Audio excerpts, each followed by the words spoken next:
Hello student, RJ education centre में आप सभी का वेलकम है। आज हम क्लास 10th का चैप्टर पढ़ने वाले हैं लाइट, जो कि एग्जाम के पर्सपेक्टिव से बहुत ज्यादा इंपॉर्टेंट है। लाइट, सबसे पहले तो हमें जानना है what is light. So light क्या होती है? Light is a type of energy. Light is a type of energy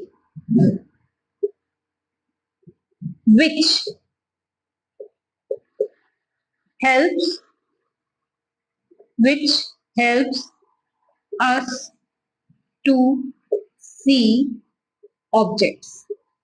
light क्या है? लाइट एक एनर्जी है जिसकी हेल्प से हम ऑब्जेक्ट्स को देख पाते हैं। जब किसी ऑब्जेक्ट पे लाइट पड़ती है, उससे रिफ्लेक्ट होकर के हमारी आंखों पे पहुंचती है और उसकी इमेज हमारी रेटिना पर बनाती है, जिससे हमें चीजें विजिबल होती है।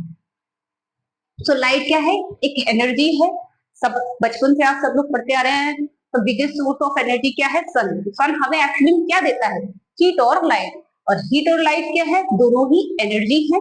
बट यहाँ हम हीट के बारे में नहीं जान रहे, यहाँ हमें लाइट के बारे में पढ़ना है और उसके अलग अलग फेनोमेना। ओके, सो लाइट क्या है? लाइट एक एनर्जी है, हमने जान लिया। अब लाइट का नेचर कैसा होता है? तो nature of light, nature of light, light का नेचर कैसा होता है, मतलब लाइट कैसे बिहेव करती है। तो लाइट का नेचर कैसा होता है? इसका नेचर होता है डुअल।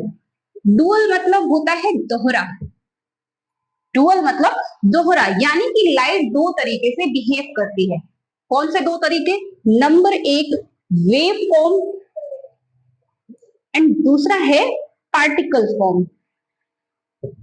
लाइट कैसे बिहेव करती है? वेव फॉर्म में भी बिहेव करती है। लाइट जब ट्रेवल करती है तो वो क्या, उसका फॉर्म वेव है, तो वहां पे हमें लाइट वेव फॉर्म और पार्टिकल फॉर्म दोनों फॉर्म में रहती है। लेकिन यहाँ हमें क्लास 10th में लाइट में क्या पढ़ना है? हमें इसका वेव फॉर्म पढ़ना है। ओके, अब लाइट वेव फॉर्म में है, फिर हमें ये जानना है लाइट कैसे ट्रेवल करती है। तो लाइट एक स्ट्रेट पाथ में ट्रेवल करती है। लाइट का पाथ हमेशा स्ट्रेट रहता है, ये किसी भी तरीके के कर्व्ड पाथ में ट्रेवल नहीं करती है।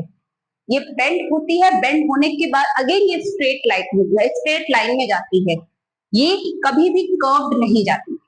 तो लाइट कैसी है? लाइट का पाथ स्ट्रेट होता है, ना कि कर्व।